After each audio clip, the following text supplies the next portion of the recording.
하나님의 말씀 요한계시록 20장 11절입니다. 또 내가 크고 흰 보좌와 그 위에 앉으신 이를 보니 땅과 하늘이 그 앞에서 피하여 간 데 없더라. 아멘. 오늘 사실은 20장 11절부터 강론을 하려고 생각을 했었습니다. 그런데 지난주 강론이 끝나고 난 뒤에 어떤 성도님으로부터 전화 한 통화가 와서 그 1000년 동안 왕노릇한다라고 하는 내용, 그걸 신학계에서는 전천년설, 후천년설, 무천년설, 요새는 무천년설을 시작된 천년설, 현천년설 뭐 이렇게 용어를 좀 바꾸어서 쓰고 있는데 관심이 굉장히 많았던 것 같아요. 근데 어쩌다가 저희 사이트에 들어오게 되어졌고 요한계시록 20장 강론을 들으면서 의문점을 저한테 질문을 하게 됐어요. 그래서 대답을 해주는 과정에서 굉장히 20장이 중요한 것임에 틀림이 없어요. 사실은 진짜 중요해요. 요한계시록의 전체 중에서 가장 중요한 부분을 꼽으라고 한다면 저도 20장을 꼽을 수 있을 것 같아요. 그런데 이 부분에 대한 내용이 지난 시간 강론을 하면서 그 성도님은 굉장히 내용을 잘 이해를 하셨는데 우리 성도님들은 제대로 쉽게 이게 끝나고 난 뒤에 한 번 더 들어봐야 되겠다, 두 번 더 들어봐야 되겠다라고 이야기를 하시기에 구조적으로 좀 쉽게 정리해 드릴 필요가 있겠다 싶어서 오늘은 20장 11절부터의 내용을 강론하기보다는 이전에 말씀드렸던 특히 20장 1000년 동안 왕노릇한다라고 하는 내용을 중심으로 해서 17장부터, 그러니까 17장은 어느 부분이냐면요, 7대접 심판에 대한 내용이 선포되어지고 난 뒤에 17장 1절로부터 새로운 방식으로 다시 그 계시에 대한 내용을 설명해 주고 있는 내용이 17장 1절부터 나타납니다. 그러니까 16장까지에 대한 내용을 전개하고 난 뒤에 17장 1절부터 22장까지는 그 전체에 대한 내용을 내가 다시 한번 정리해서 말해 줄게, 이런 의미나 같다고 보시면 돼요. 그래서 17장 1절부터 22장 21절까지의 내용, 이것이 요한이 다시 한번 정리해 볼게 라고 하는 내용이라고 보면 그 중에서 22장 6절로 21절의 내용은 결어예요. 끝맺는 말, 마지막 부분의 결어니까 마지막 예언과 약속의 말씀이 나오는데 그 내용을 빼면 어디만 남겠어요? 17장 1절부터 22장 5절까지가 남지요. 그래서 오늘은 17장 1절부터 22장 5절까지에 대한 내용을 같이 한번 아주 쉽게 간단하게 구도를 설명해 드리려고 생각을 합니다. 성경을 이해하는 데 있어서 가장 중요하다? 아니, 중요한 것 중에 한 가지를 꼽으라고 한다면 성경은요, 히브리인의 시각에서 첫 번째 봐야 됩니다. 달리 말을 하면 구약 성경도 히브리어로 되어 있고 신약 성경은 헬라어로 되어 있지만 처음에 해당되어졌던 사람들은 히브리 사람들이에요. 그렇기 때문에 히브리적 사고가 없이는 이해하기가 굉장히 어려워요. 그런데 히브리적 사고 중에서 그 의미를 가장 잘 파악할 수 있는 것은 키아즘 구조를 이해하는 거예요. 키아스무스 구조라고도 말씀을 드렸고 키아즘 구조라고도 이야기를 했었는데 이게 왜 중요하냐면요, 그 민족의 언어 습성상 무엇인가를 강조할 때 그 키아즘 구조를 가지고 자기들이 강조하려고 하는 것을 강조하기 때문에 그 구조를 모르면 이 말했다가 저 말했다가 막 섞어져 나오는 것 같고 굉장히 산발적인 내용으로 우리에게 다가오기 때문에 이해하기가 너무 어려워요. 그래서 성경 전체도 그렇고 그 다음에 각 권마다도 그렇고 각 권 중에서 그 부분도 키아즘 구조가 굉장히 많이 접목되어 있는데 그걸 모르고 막 읽어가다 보면은 이해가 어려운 상황에 놓이게 되어진다라고 아셔야 돼요. 그럼 키아즘 구조라고 하는 것이 뭐냐? 제가 오늘 키아즘 구조를 어디서부터 지금 잡아가려고 하냐면 17장 1절부터 22장 5절까지에 대한 내용이 키아즘 구조로 되어 있다는 거예요. 마지막 정리를 해주고 있는 요한의 입장에서 무슨 구조를 쓰고 있다? 키아즘 구조. 요한은 당연히 히브리 사람으로서 키아즘 구조를 즐겨 써요. 그래서 요한계시록에서는 많은 키아즘 구조가 나오지만 특히 17장 1절부터 22장 5절까지의 키아즘 구조는 아주 중요하다. 이걸 알게 되어지면 제가 그 전에 설명했던 내용들의 파편을 여러분들이 다시 돌아가서 보시면 내용이 다 들어있는데 쉽게 보이는구나. 이렇게 한눈에 보일 수 있는 내용을 알 수가 있게 되어집니다. 그럼 키아즘 구조는 우리말로 번역을 해보면 교차대구법, 교차배열법, 교차병행구조라고 말합니다. 이걸 X구조라고도 이야기를 해요. 이렇게 되어 있어요. 흔히 어떤 참고 서적을 보면 이렇게 갔다가 여기에서 중간에 가운데에 어떤 부분이 나오고 그 다음에 다시 이렇게 가요. 요걸 흔히 A, B, C, D, D-, C-, B-, A- 이렇게 되어 있다니까요. 이게 X자 구조라고 해서 키아즘 구조 이렇게 말을 하거든요. 다시요. A, B, C, D가 전개되어지면서 다시 D-, C-, B-, A- 이렇게 되어져 있어요.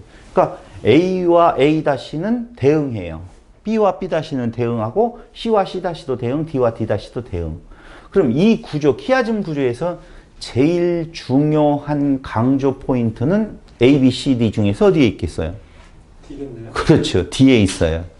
D와 D-가 제일 중요한 포지션을 하고 있다 그 말입니다. 결국은 이것을 강조하기 위해서 그 나머지 부분에 대한 내용이 전개되어지고 있다는 거예요. 그럼 여러분들의 재치를 한번 제가 시험을 해보겠는데요. 오늘 17장 1절부터 22장 5절 사이에서 D와 D-에 들어가는 부분은 어딜까요? 20장이죠.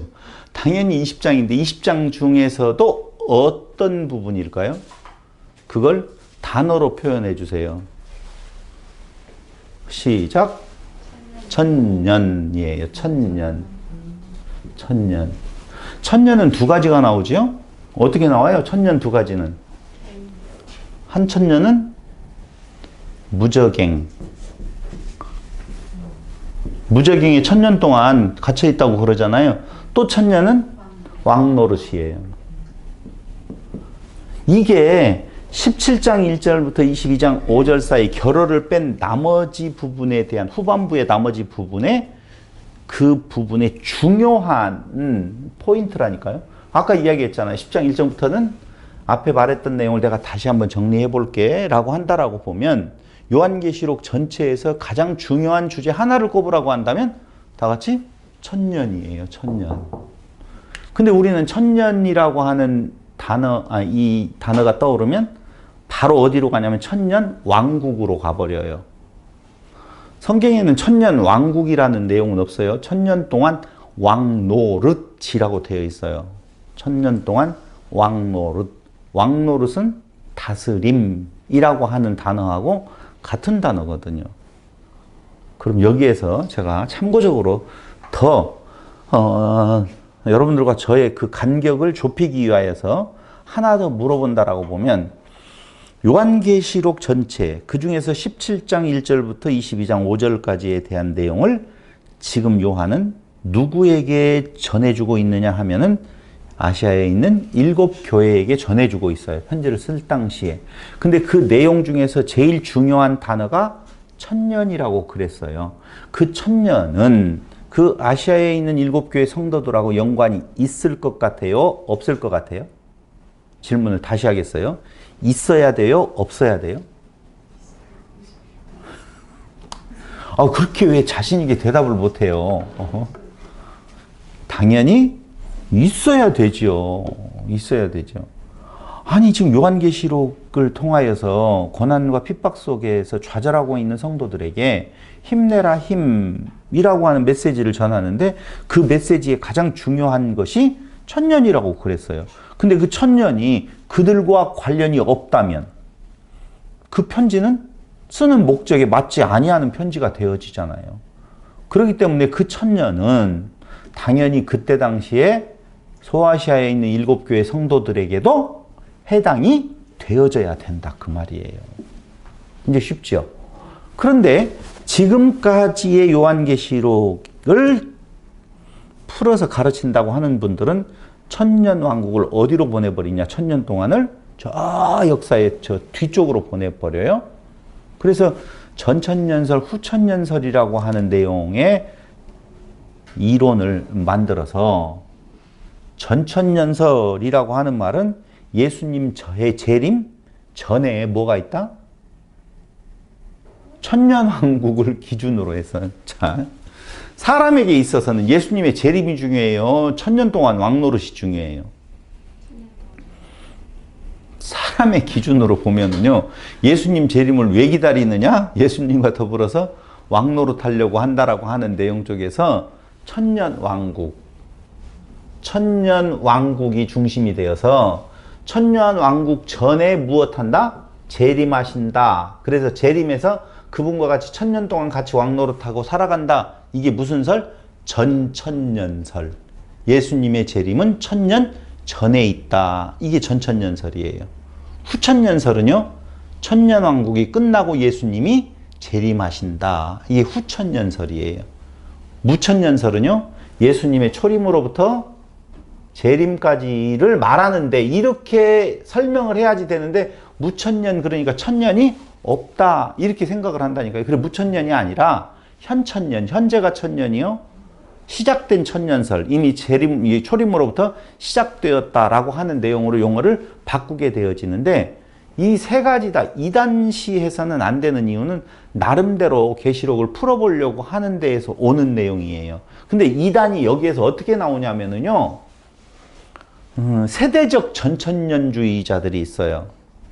세대주의에 의한 전천년설자들은 예수님 재림이 천년왕국 전에 있는 건 전천년설을 믿어요.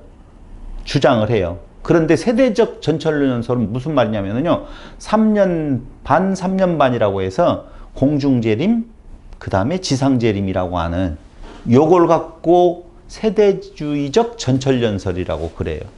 그건 한때는요, 교회를 휩쓸었어요. 세대주의 전천년설이.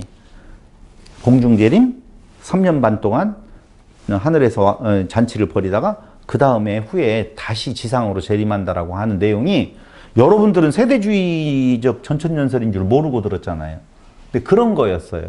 근데 지금은 그게 아니다라고 하는 내용에 있어서 세대주의적 전천년설은 이단이라고 하는 자들이 주장을 하고, 일반 교회에서는 세대주의적 전천년설은 이제 사라졌어요.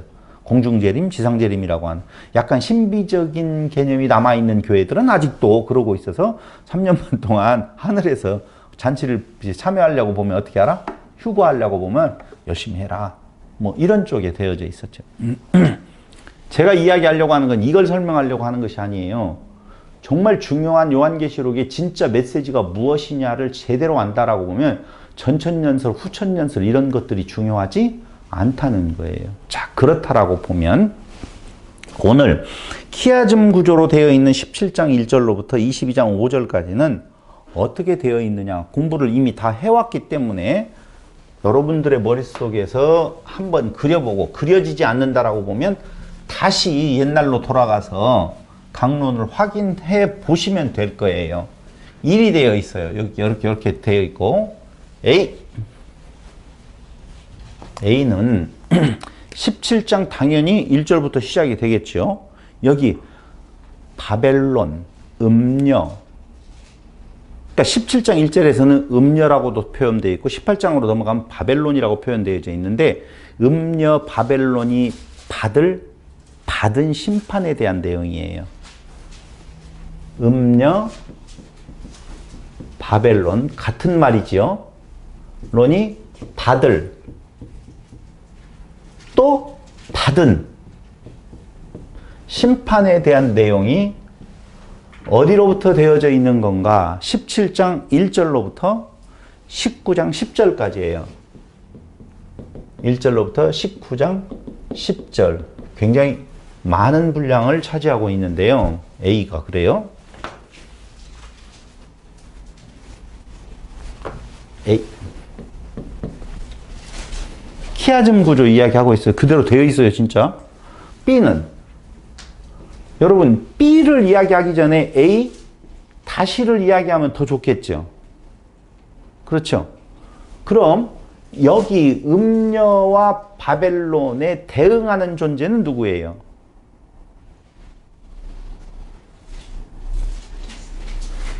음녀, 신부. 그렇죠? 음녀, 신부. 대비가 안 돼요? 가짜 신부, 음녀. 진짜 신부, 신부. 그렇다고요? 음녀 바벨론이라고 보면 신부 예루살렘이지요. 왜 예루살렘이라고 해요? 나중에 나오잖아요. 예루살렘이 짱짱짱짱. 네. 그래서 음녀 바벨론에 대응하는 신부 예루살렘이 받은 뭐예요? 뭐라고요? 영광.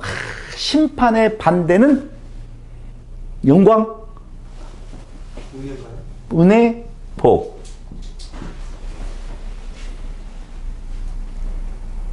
심판의 반대는 복이에요. 심판받을 거냐, 복을 받을 거냐. 신명기에서 나오잖아요. 요렇게 하면은 뭐 받을 거요? 복을 받을 것이요. 요렇게 하면 너희가 심판을 받을 거라고 하는 내용이 딱 나오잖아요. 그러니까 당연히 받을 뭐가 된다고요? 복이에요. 그것이 21장 1절로부터 22장 몇 절까지요? 5절까지 되어져 있어요. 21장 1절로부터 22장 5절까지에 대한 내용이 뭐 새 예루살렘 내려오고 어쩌고저쩌고 하는 내용인데 그게 전부 다 누구에 대한 신부 예루살렘이 받을 복의 모습을 그려주고 있고 22장 1절로부터 22장 5절에 대한 내용이 축약되어져서 딱 정리가 되어져 같은 내용이에요. 이 내용이. 자, 그렇다라고 보면 심판과 복에 대한 음녀와 신부에 대한 이야기가 이렇게 무슨 구조라고 그랬어요? 키아즘이라고도 있고 교차 대구, 교차 배열, 교차 병행 구조로 되어져 있다 그 말입니다. 그럼 B에 대한 내용은 무엇이 되어 있느냐? 백마 탄 자 나오죠? 백마를 탄 자의 정복과 심판에 대한 내용이 나와요. 백마 탄 자의 정복과 뭐예요? 심판이 나와요. 어디서부터 나오겠어요? 19장 11절로부터 16절까지. 19장 16절까지 이렇게 되어 있어요. 그럼 백마 탄 자의 정복과 심판이 나오면 여기 B 다시에는 뭐가 나올 것 같아요? 백마 탄 자 나오면 뭐가 나오겠어요? 백이 나와야 될 거 아니에요. 흰 거. 흰말 탄 자. 흰 세마포 그거 언제 나왔어요? 우리 공부했을 때 안 나왔잖아요. 뭐가 나오겠어요? 아니, 우리가 흔히 말하는 백보자라고 그러잖아요. 흰 보좌 앞에 심판이 나와요. 흰 거기에 뭐라고요? 백보좌 앞 심판. 이거 지난 시간 공부했는데요. 오늘 공부하려고 했던 곳이 여기에요. 지금 20장 11절부터 15절까지 20장 11절부터 15절까지가 진짜 그러냐고요? 11장 또 내가 크고 흰 보좌와 그 위에 앉으신 이를 보니 땅과 하늘이 그 앞에서 피하여 간데 없더라 이렇게 나오잖아요.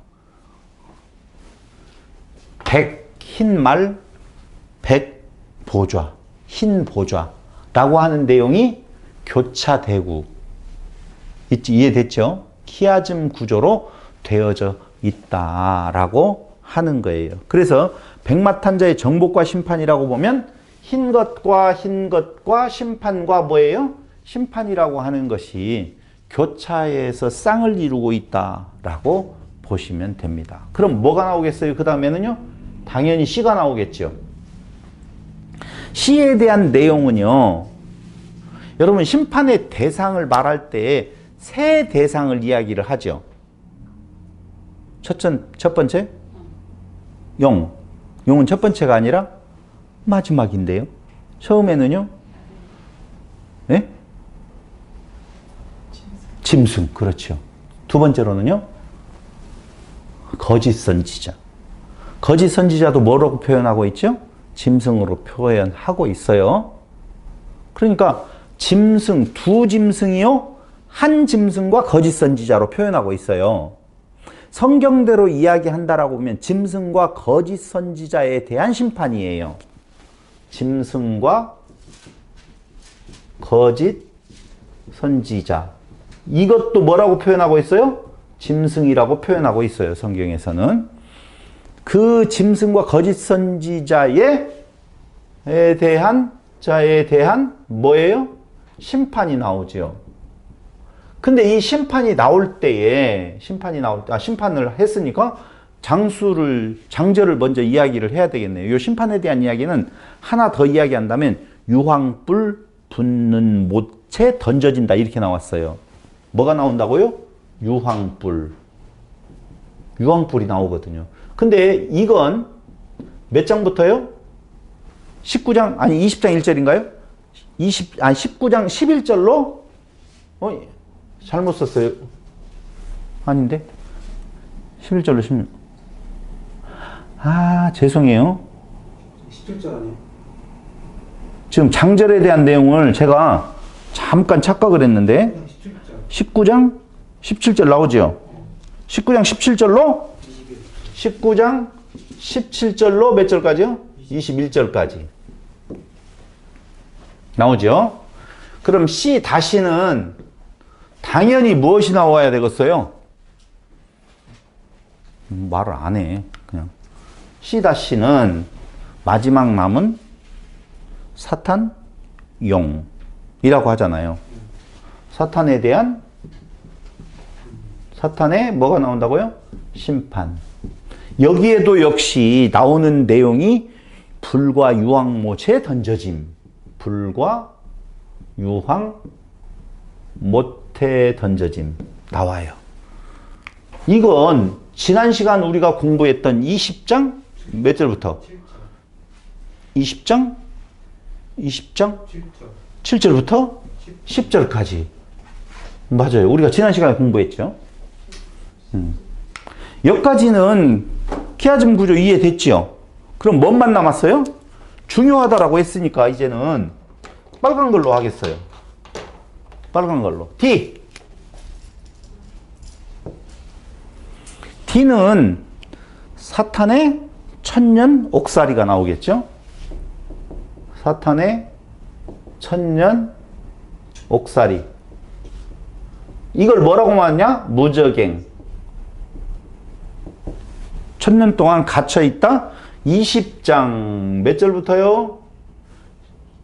1절부터 20장 3절까지인가요? 4절까지인가요? 3절까지. 좀 더 넓게 쓸 거 그랬네.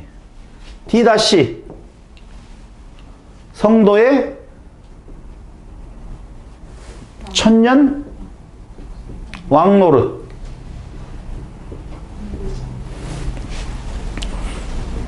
천년 다스림. 이걸 왕노릇. 20장 4절부터 20장 6절까지. 자, 이렇게 되어져 있다고요.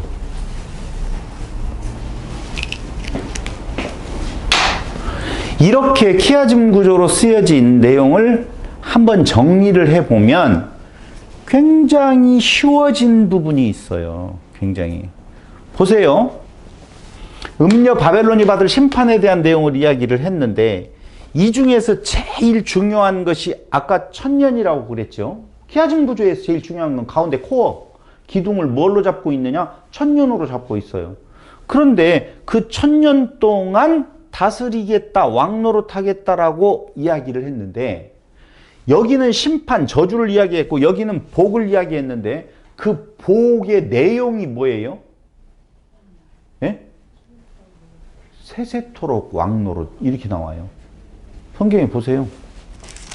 22장 5절 다시 밤이 없겠고 등불과 햇빛이 쓸데없으니 이는 주 하나님이 그들에게 비추심이라 그들이 세세토록 왕노릇 하리로다. 그러니까 여기는 천년 동안 왕노릇이었었고 여기에서는 세세토록 왕노릇한다라고 나오거든요. 자, 처음 시작하면서 말씀드렸던 것처럼 소아시아 7교회 성도들에게 가장 관심이 있는 것은 그들이 지금 고난받고 있는 현실에 대한 해석이 중요할 거 아니에요. 우리는 왜 예수를 믿고 예수를 안에 있다라고 하는데도 이런 고난이 계속될까라고 하는 생각을 할 거예요. 그럼 그들에게 있어서 가장 중요한 것은 요한을 통해서 예수님께서 지금 말씀하시는 내용이 무엇냐면은 다 같이 시작. 너희는 지금 왕노릇하고 있는 거야. 이 메시지를 지금 전해주고 있다니까요. 다 같이 시작. 너희는 지금 왕노릇하고 있는 거야. 고난과 핍박 속에 있는 것 같지? 아니, 그들은 이미 무저갱에 갇혀 있어. 결박되어져 있어. 이제 이렇게 말하면 결박되어져 있는데 왜 그렇게 난리 부르스예요? 이렇게 말할 수 있잖아요. 그 내용에 대한 설명을 해줄 거예요. 요한도 해주고 있고요, 사실은.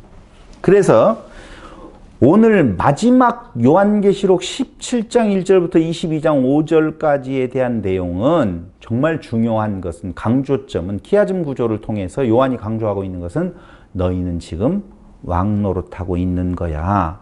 사단과 용, 너희들을 지금 괴롭히고 있는 사단과 용은 결박되어 무저갱에 갇혀 있다? 이렇게 말을 하는 거예요. 우리 같으면 갇혀 있는데 이렇게 나를 힘들게 해요? 왜? 우리의 갇힌다라고 하는 용어는요, 꼼짝 못하고 어딘가에 지금 묶여 있다 이렇게 생각하는 것을 갇혀 있다라고 생각을 하니까 그렇게 의문을 제기하는 거예요.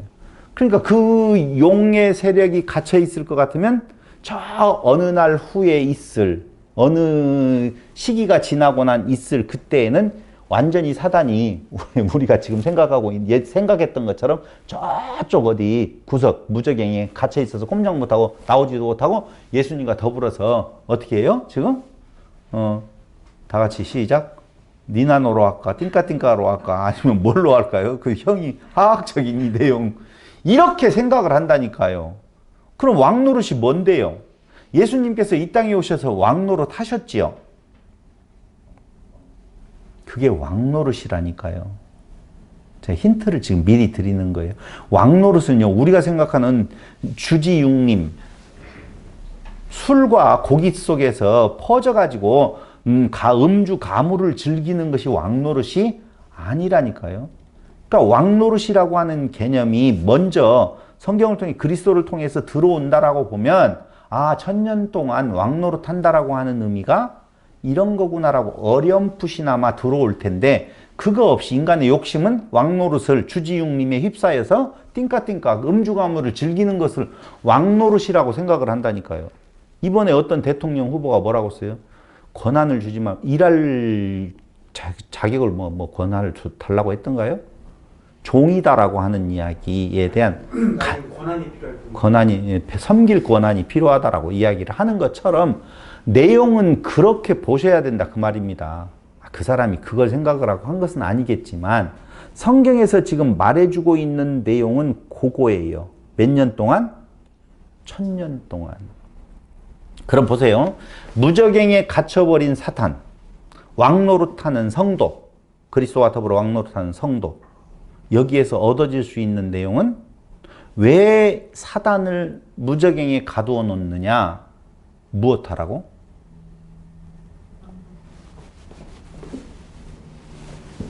예?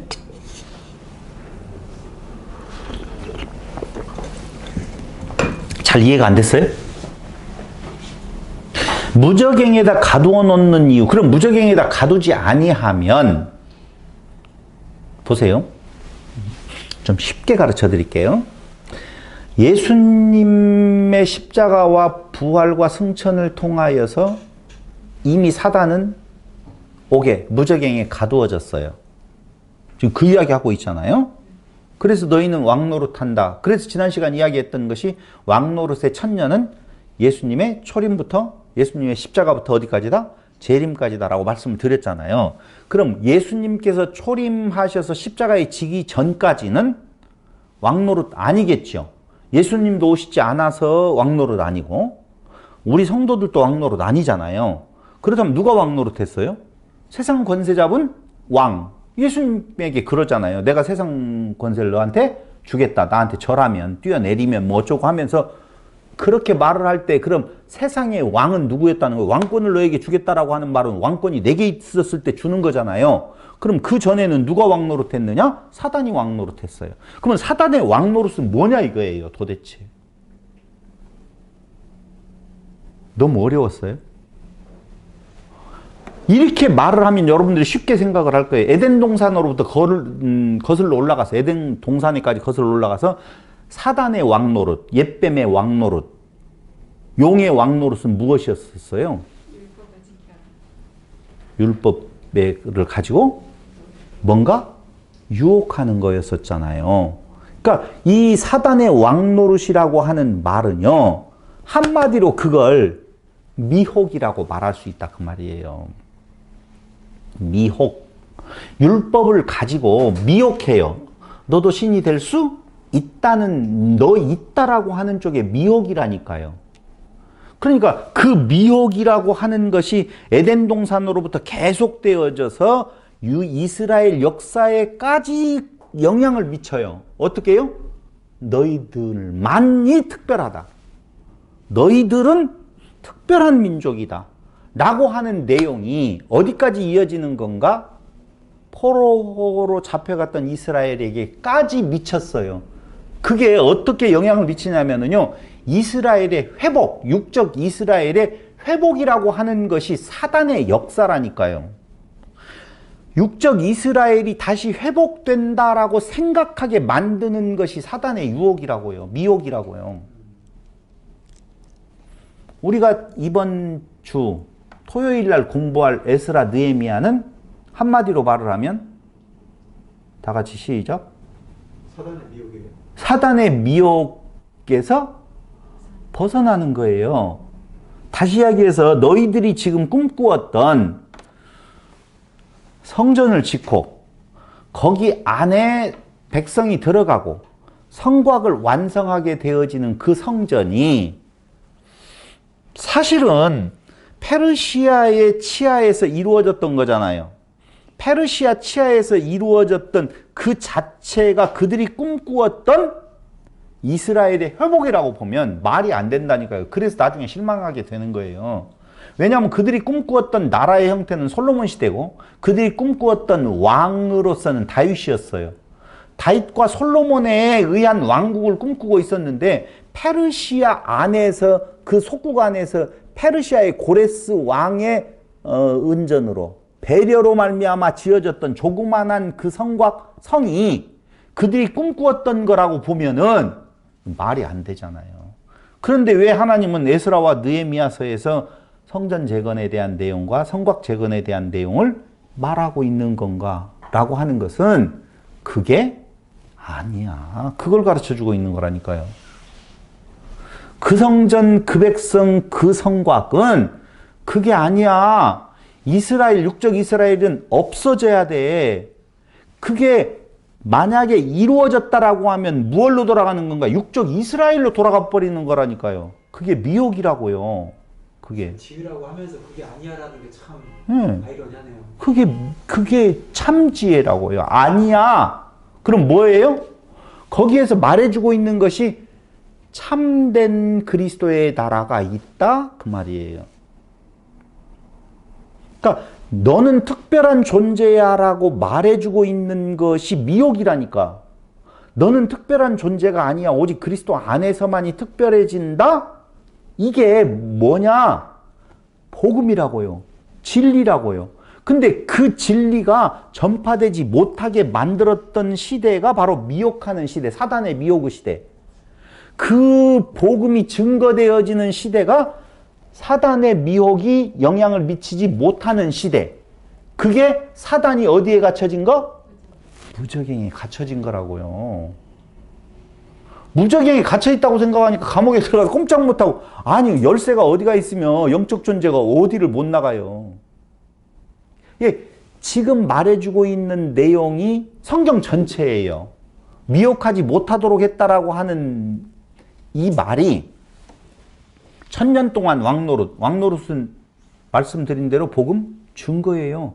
예수님께서 이 땅에 오셔서 왕노릇 했어요. 그게 뭐예요? 복음 증거예요. 그러니까 복음이 증거되어져서 그 증거된 복음을 믿게 되어져서 구원함에 이르게 되어지는 과정이 1000년 동안 무엇하는 거라고요?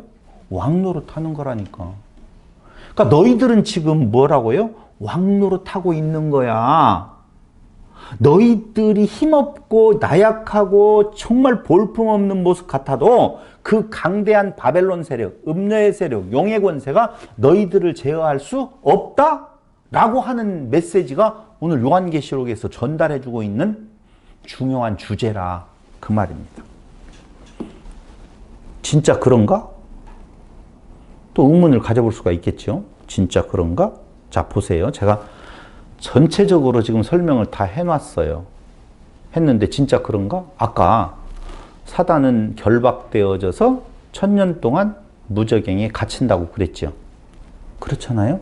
그럼 여기에서 결박이라고 하는 것은 영향력을 발휘할 수 없게 된 상태를 말하는 거예요.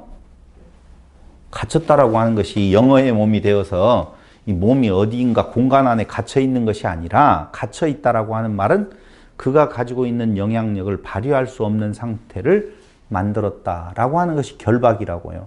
자, 요한복음 12장 31절을 한번 보실래요? 요한복음 12장 31절. 진짜 결박되었는 건가? 봐봐요. 1000년 동안 왕노로 1000년 동안 결박되어진다는 것을 역사의 저 뒤로 밀쳐버린다라고 보면 그 전에는 사단, 용의 결박이 없어야 되잖아요. 나중에 결박해서 1000년 동안 그런다고 했으니까. 근데 요한복음 12장 31절 찾으셨죠? 한번 제가 읽어보겠습니다. 예수께서 대답하여 이르시되 이 소리가 난 것은 나를 위한 것이 아니요 너희를 위한 것이니라. 이제 이 세상에 대한 심판이 이르렀으니 이 세상의 임금이 쫓겨나리라. 이렇게 나오죠? 언제를 말하는 거예요? 예수님께서 십자가 지시기 전에 한 이야기예요. 그러니까 예수님께서 십자가를 지시면 이 세상 임금이 쫓겨난다? 내가 땅에서 무엇하면? 들리면 모든 사람을 내게로 이끌겠노라. 그 말이에요. 땅에서 들리면 그 말은 뭔 말이에요? 십자가에 죽으면 승천하면 부활에 승천하면 같은 말이에요. 그렇게 되면 모든 사람을 내게로 이끌겠노라 이렇게 이야기를 하시니 이렇게 말씀하시면 자기가 어떠한 죽음으로 죽을 것임을 보이심이라. 한 절 더 봐야 돼요. 그럼 여기에서 이 세상의 임금이 쫓겨나리라 라고 하는 이 세상 임금은 누구예요? 사탄이죠. 당연히 예수님에게 내가 너에게 이 세상 모든 고난을 주겠다라고 말하는 것은 그가 지금 임금이라는 거거든요. 한 구절 더 찾아보세요. 마가복음 3장 27절. 요걸 두 구절을 같이 놓고 여러분들이 써놓고 한번 집에 가서 한번 보시면 알겠는데요. 마가복음 3장 27절. 그것도 역시 제가 한번 읽어드리도록 하겠습니다. 사람이 먼저 강한 자를 결박 나오지요. 결박 나오잖아요. 그럼 이 결박이라고 하는 것 나오는데 사람이 먼저 강한 자를 결박하지 않고는 그 강한 자의 집에 들어가. 강한 자는 누구를 말해요? 사탄. 강한 자를 결박하지 않고는 그 강한 자의 집에 들어가 세간을 강탈하지 못하리니 결박한 후에야 그 집을 강탈하리라. 그 세간은 뭘 말해요?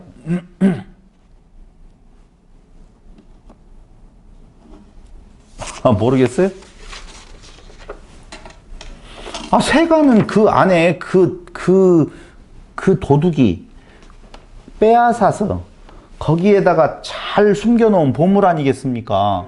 근데 그 강한 자 사탄을 결박하고 그 움직이지 못하게 하고 그래야만이 그가 빼앗아다가 지금 놓아뒀던 무엇? 세간, 귀중한 거 그걸 빼어내어 온다 그 말이에요. 강탈해 온다. 그 말을 조금 전에 요한복음에 대한 내용과 같이 보면은요 이렇게 나와 있어요. 이 세상에 대한 심판이 이르렀으니 이 세상의 임금이 쫓겨나리라. 내가 땅에 있으면 모든 사람을 내게로 이끌겠노라. 모든 사람을 내게로 어떻게? 이끌겠노라. 빼앗아 오겠노라. 지금 그 말이에요. 같은 내용이라니까요. 그러니까 결박한다라고 하는 말은 그 사단의 영역 속에 들어가 있는 자를 무엇하기 위해서? 구원해내기 위해서, 빼내오기 위하여서 무엇한다? 사단을 결박해야 된다 그 말이에요. 그 결박이 바로 무저갱이 어떻게? 갇혀놓는다. 같은 단어예요. 가두어 놓는다라고. 결박. 같은 단어라니까요. 예수님이 사단의 머리를 부신다는 게 같은 거예요. 대나야 똑같은 내용이에요. 그러니까 결국은 사단을 꼼짝 못하게 한다는 말은 우리가 생각하고 있는 무엇? 이렇게 아주 이렇게 딱 묶어가지고 오랏줄로 묶어가지고 못 움직이게 영을 어떻게 오랏줄로 묶어요? 그런 거 아니라니까요.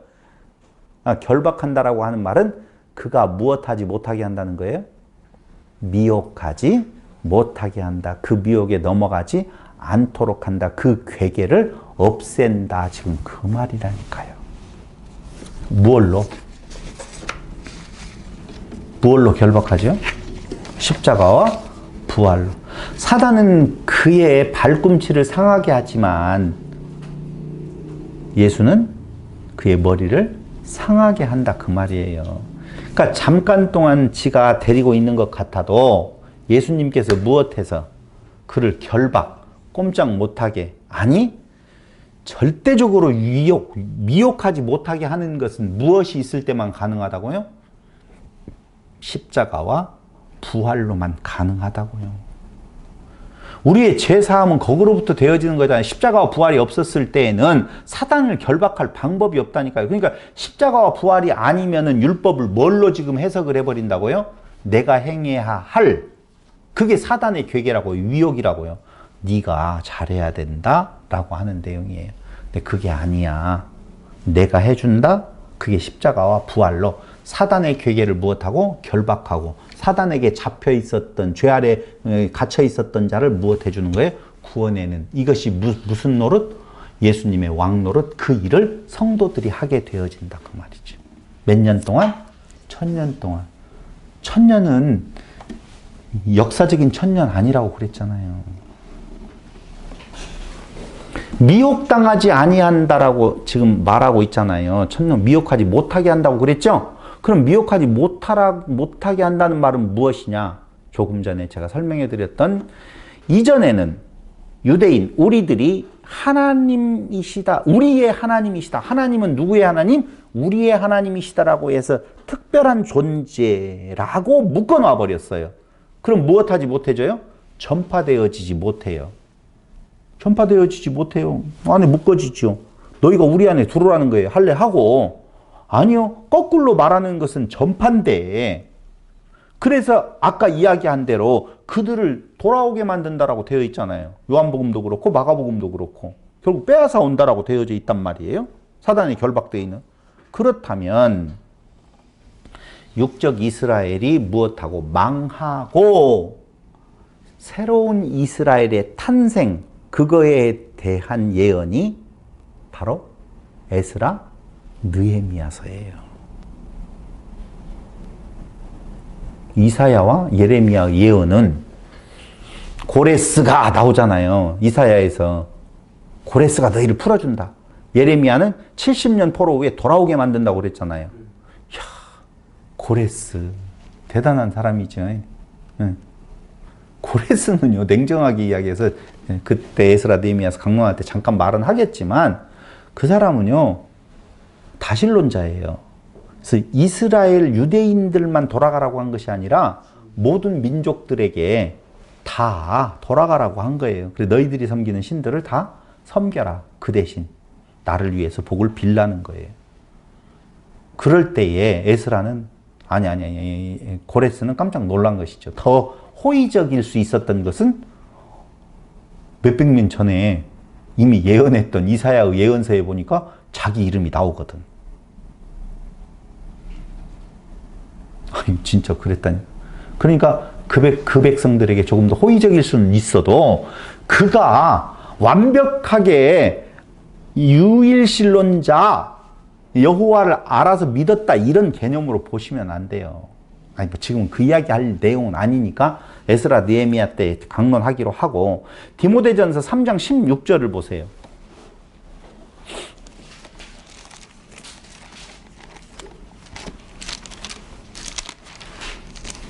3장 16절에 보니 크도다 경건의 비밀이여 그렇지 않다 하는 이 없도다. 그는 육신으로 나타난 바 되시고 영으로 의롭다 하심을 받으시고 천사들에게 보이시고 만국에게 전파되시고 세상에서 믿은 바 되시고 영광 가운데서 올려지셨느니라. 이게 굉장히 중요한 말이에요. 만국의 전파, 이 말은요 만국이 미혹당하지 않도록 되었다라고 하는 말이고 세상에서 믿은 바 되셨다. 여러분 그 이전에는 세상은 알아요? 몰라요? 몰랐어요. 미혹당한 상태에 있었다니까요. 근데 지금 예수님의 십자가와 부활이 있고 난 뒤에는 세상에 전파되시고 만국에 전파되시고 세상에 미서 믿은 바 되었다. 이게 미혹당하지 않도록 되었다. 이렇게 말을 하면은요 여러분들은 100대 100으로 봐요. 미혹당하지 않도록 했으면 다 미혹당하지 않아야지 이렇게 생각을 하신다니까요. 그것만 깨세요. 미혹당하지 않게 되었다는 말은 예수님의 십자가와 부활로 말미암아 그의 약속된 백성들을 끝까지 구원하시는 기초가 되어졌다라고 하는 내용이에요. 죽어도 사단의 미혹이 강할까요? 예수님의 구원이 강할까요? 아니 그건 정말 던질 질문이 아니에요. 이렇게 질문을 던지면 예수님의 구원이 강하다라고 당연히 이야기 백전백승이라고 말을 하는데 우리 머릿속에서 자칫 생각이 잘못 들어가면은요 지금도 미혹하는 일이 계속되어지고 있잖아 이렇게 생각한다니까요. 근데 효과가 없지. 미혹을 하는데 효과가 없어. 그런데도 안 믿는 자들이 있지 않냐 이렇게 말을 한다니까요. 안 믿는 자들이 저렇게 많잖아. 봐, 미혹 당한 거잖아. 이렇게 지금 말한다니까요. 그러니까 이스라엘이라고 하는 하나님의 특별한 택한 백성이 있다라고 보면 하나님의 택한 백성의 영역이 이스라엘, 유대인이라고 하는 것은 자기의 의를 내세우는 자들이에요. 그걸 무의로 돌리고 하나님의 은혜 가운데 있는 자들은 어떠한 미혹에서도 미혹당하지 않도록 십자가와 부활로 이미 딱 보호막을 치셨다라고 하는 내용이에요. 또 이렇게 생각할지도 몰라요. 우리도 가끔 미혹 당하는데 아니 궁극적인 구원이 우리에게 보장되어져 있다니까요. 이렇게 믿음 안에서 공부할 수 있게 되어진다라고 하는 것이 오늘 지금 말해주고 있는 약속의 내용이라니까요. 봐봐요. 만민에게 전파라고 만국에 전파되었다 만민에게 전파되었다라고 하는 말이 오늘 사단을 어떻게 된 거라고요? 가두어 놓는 것이다. 한 절만 더 골로새서 1장 23절. 골로새서 1장 23절. 골로새서 1장 23절에 보니 이렇게 나와 있네요. 만일 너희가 믿음에 거하고 터 위에 굳게 서서 너희 들은 바 복음의 소망에서 흔들리지 아니하면 그리하리라. 이 복음은 천하 만민에게 전파된 바요. 이렇게 나오잖아요. 천하 만민에게. 그러니까 이렇게 제가 대비해서 말씀드릴게요. 이전에는 예수님의 십자가 부활이 있기 전에는 사탄이 활개친 세상이었다니까. 사탄이 활개친 세상이기 때문에 그 사탄은 사타나스 들어봤죠? 헬라어로 사타나스인데 사타나스는요 이간질하는 자, 고발하는 자, 고자질쟁이 이런 말이거든요. 마귀는요 디아블로스라고 해서 둘로 갈라놓는 자예요.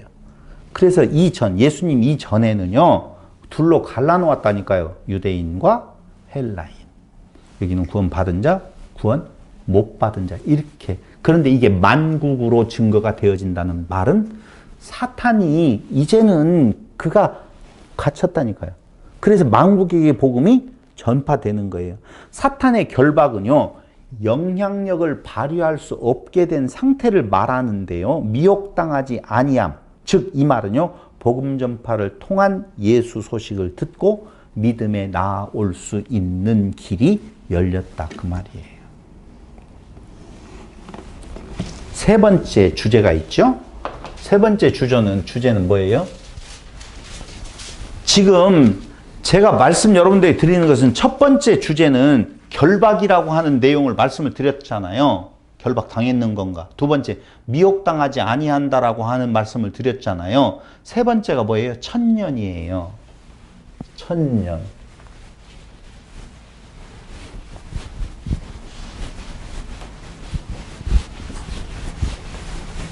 천년인데요. 이 천년은 어디를 말하는 건가? 초림에서 십자가부터 시작을 해서 어디까지요? 예수님의 재림까지를 말한다라고 결론 내렸어요. 다시 설명 안 할 거예요. 지난주 것 잘 들어보시면 됩니다. 재림까지를 천년으로 말하는데 여기 초림 십자가에서 사탄의 뭐가 나와요? 결박. 당연하죠. 그럼 사탄의 결박이 이루어지고 마지막 예수님의 재림 때에 성도들의 최종 승리가 그려지고 있다라고 보면 요 기간 동안에 천년 동안에 무슨 노릇하느냐? 왕 노릇한다 그 말이에요. 그럼 왕 노릇은 무엇냐면요 복음 증거, 복음 전파. 이게 바로 왕노릇이라고 하는 내용입니다. 다른 거 아니에요. 그러니까 너희는 지금 왕노릇하고 있어. 너희가 고난 가운데 방해가 있지만 결국은 어떻게 되어진다? 최종적인 승리가 보장되어져 있다라고 말을 하면서 지금 너희가 받는 고난 가운데 행하는 그것이 뭐라고요? 왕노릇하는 거야. 힘내라? 힘 그 말이에요. 20장 4절로 6절에 보니까 그 내용이죠. 천년 동안 하는 보좌들에 앉아 심판하는 권세를 받은 자들이라고 하는 심판하는 권세를 받은 자들 20장 우리가 알고 있잖아요. 그렇죠? 그런데 보좌들에 앉아 그 20장 한번 보세요. 다시.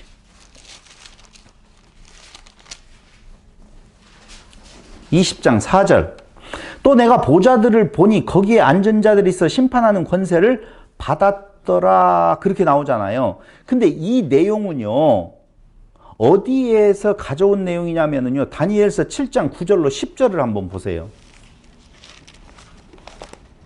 다니엘서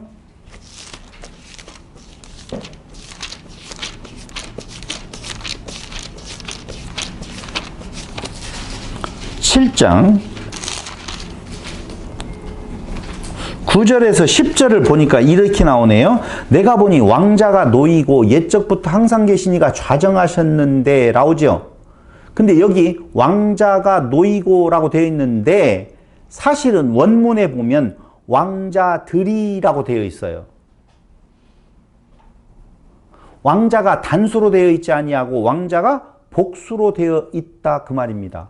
그러니까 왕자들이 놓이고 옛적부터 항상 계시니가 좌정하셨는데 이 말은요 잘 들어보세요.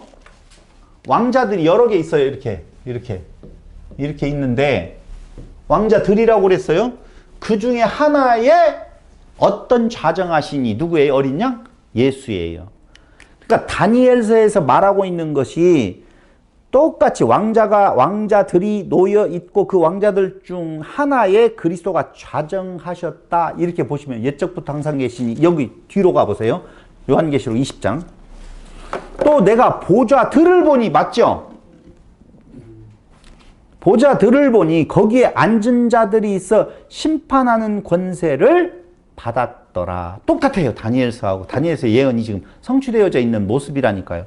그래서 그리스도가 좌정, 옛적부터 항상 계신 이가 지금 좌정에 계시는데요. 그들이 무엇 한다고요? 심판하는 권세를 받았대요. 자, 우리 여기를 보니까 또 이렇게 또 생각을 하잖아요. 심판하는 권세를 받았으니까 또 이렇게 거창한 뒤에 자석이 있어요. 거기에 딱 앉아가지고 재판정을 생각을 하면서 심판을 하고 있는 저쪽에서는 무엇 같이? 죄인과 같이 해가지고 좀 이런 지금 상상을 지금 하신다라고 보면은요.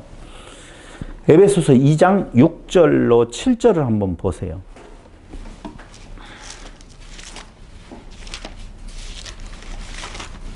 에베소서 2장 6절로 7절. 또 내가 함께 일으키사 그리스도 예수 안에서 함께 하늘에 앉히시니 나오죠? 허물로 죽은 우리를 그리스도와 함께 살리셨고 또 함께 일으키사 그리스도 예수 안에서 함께 하늘에 앉히시니 이는 그리스도 예수 안에서 우리에게 자비하심으로써 그 은혜의 지극히 풍성함을 오는 여러 세대에 나타내려 하심이라. 보좌에 앉히셨는데 무엇 때문에 앉히셨다고요? 복음 증거를 위하여서 앉히셨다고 지금 나오잖아요. 안 읽어져요 그렇게? 이는 그리스도 예수 안에서 우리에게 자비하심으로써 그 은혜의 지극히 풍성함을 오는 여러 세대에 나타내려 하심이라. 나와요 안 나와요? 그럼 하늘에 앉히시니 나오지요? 그것이 바로 보좌들의 앉은 자 같은 자예요. 누구예요? 성도들이라 그 말입니다. 계시록 20장 4절로 6절에 대한 내용하고 똑같아요. 고린도전서 6장 2절. 고린도전서 6장 2절. 이제 나와요. 6장 2절. 성도가 세상을 판단할 것을 너희가 알지 못하느냐? 뭐라고요? 판단한다 그 말입니다. 성도가 어디에서? 저를 보시고 어디에서 판단해요? 보좌에 앉아서 보좌에 앉으시니 나오잖아요. 그러므로 성도는 보좌에 앉아서 그리스도와 같이 앉아서 무엇하고 있느냐? 판단. 판단은 뭐라고요? 심판한다 그 말입니다. 그것이 저 뒤에 어느 날로 그 상황을 뒤로 가가지고 그때 일어날 일이 아니라 지금 이 땅에서도 그때 당시에 소아시아의 7교회 성도들이 바로 그리스도와 같이 어디에? 보좌들에 앉아서 무엇하는? 심판하는 일을 하고 있다라고 하는 거예요. 그 심판은 한마디로 말하면 성경은 이렇게 말해주고 있어요. 복음을 증거하라. 받아들여지지 않으면 신발의 먼지를 떨고 그냥 나와라. 그가 받지 아니함으로 이미 다 같이 심판을 받았느니라 그 말이에요. 그게 그러니까 1000년 동안 왕노릇은요 보좌에 앉아서 심판하는 것이고 그 심판한다라고 하는 것은 복음을 증거하는 것이고 그 복음을 듣지 아니하는 자들은 이미 심판을 받았다 그 말이에요. 그걸 극적으로 한마디로 말해주고 있는 것이 베드로전서 2장 9절이에요. 우리 너무너무 잘 아는 이야기 다 같이 시작. 그러나 너희는 택하신 족속이요 왕같은 제사장들이요 라고 나오잖아요. 왕같은 이란 말은요 왕은요 솔로몬이 그러잖아요. 주의 백성들을 바르게 판단할 수 있는 지혜를 달라고 구하죠. 그렇잖아요. 올바르게 판단하는 자요. 제사장은요 누구를 말하는 건가? 예수님 따르는 자요. 무슨 입고 세마포 옷 입고 따르는 자들이. 그러니까 예수님과 같이 올바르게 판단하는 것. 판단의 기준은 딱 하나밖에 없어요. 다 같이 시작. 예수 아니냐? 바뀌냐 그 말이에요. 그게 왕 노릇이에요. 그러면서 요한계시록 20장 다시 넘어가면 증언함과 하나님의 말씀 때문에 목배임을 당한 자들이 영혼들과 또 짐승들과 그의 우상에게 경배하지 아니하고 그들의 이마와 손에 그의 표를 받지 아니한 자들이 다 같이 시작 살아서 그리스도와 더불어 이렇게 말하죠. 그럼 살아서를 뭐라고 그랬어요?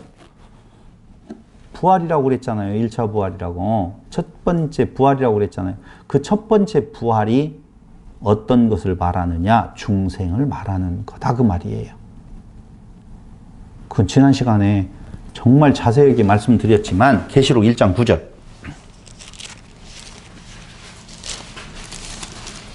나 요한은 너희 형제 예수의 환난과 나라와 참음에 동참하는 자라 하나님의 말씀과 예수를 증언함으로써 말미암아 밤모라 하는 섬에 있었더니 이렇게 지금 나오죠. 1장 9절에 환난과 나라와 참음에 동참하는 자라 하나님의 말씀과 그러니까 여기에서 그가 말하는 것은 밤모라 하는 섬에 무엇했다?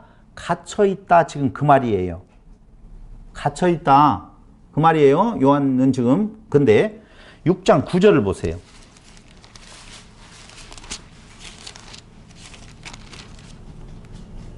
다섯째 인을 떼실 때 내가 보니 하나님의 말씀과 그들이 가진 증거로 말미암아 죽임을 당한 영혼들이 자 이미 죽임 당했어요. 첫 번째 제가 1장에서는 갇혀있고 두 번째로는 죽임당하고 12장 17절은요. 핍박당함이 나오죠. 용이 여자에게 분노하여 돌아가서 그 여자의 남은 자손 곧 하나님의 계명을 지키며 예수의 증거를 가진 자들과 더불어 싸우려고 바다 위에 서 있더라. 이 핍박받거나 그 다음에 19장 10절을 한번 보세요. 내가 그 바다에 엎드려 경배하려 하니 그가 나에게 말하기를 나는 너와 및 예수의 증언을 받은 내 형제들과 같이 된 종이니 삼가 그리하지 말고 오직 하나님께 경배하라. 예수의 증언은 예언의 영이라 하더라. 지금 여기 살아서라고 하는 말은요. 갇혀있거나 죽임당하거나 핍박받은 자들이 결국 무엇한다는 거예요? 그리스도와 더불어서 예수의 증언을 받은 데 형제들과 같이 된 종이니 예수 그리스도를 무엇하는 거예요? 증거하는 건데 이것이 바로 뭐예요? 살아서라고 하는 내용이에요. 보세요. 에스겔서 37장 이것만 찾아보고 마치겠습니다. 에스겔서 37장 4절로 6절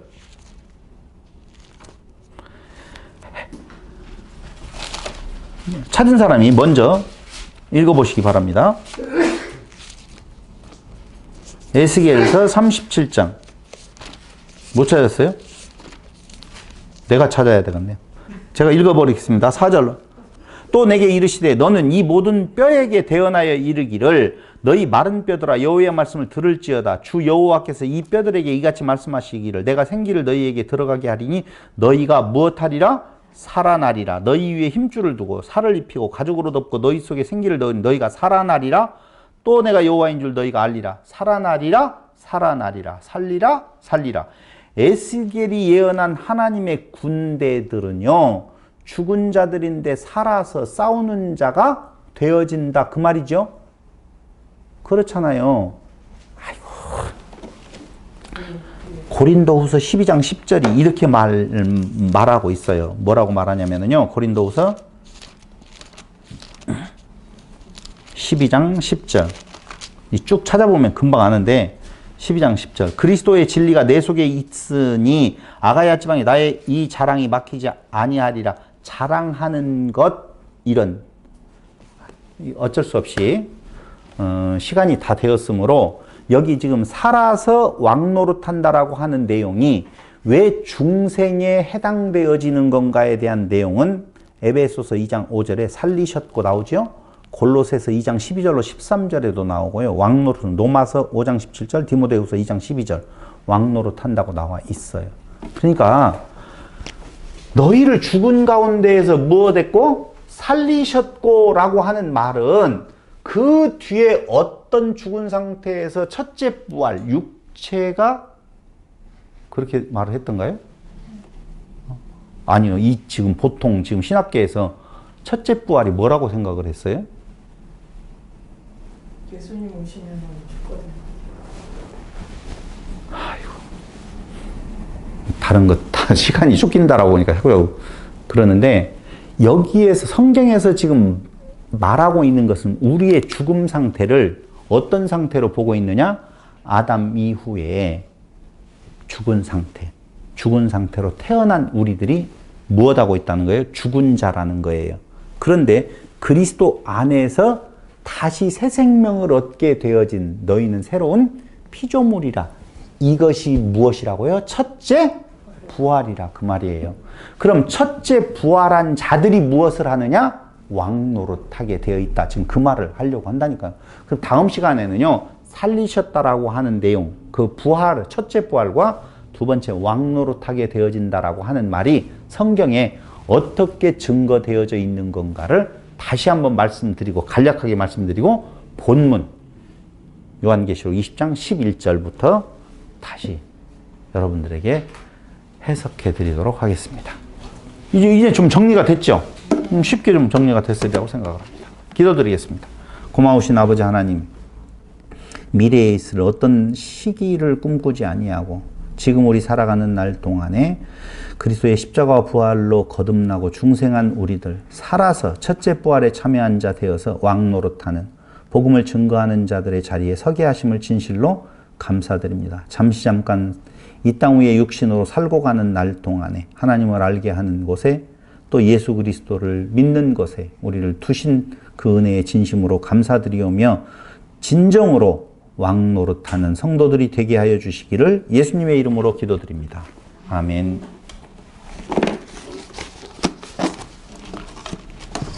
이제까지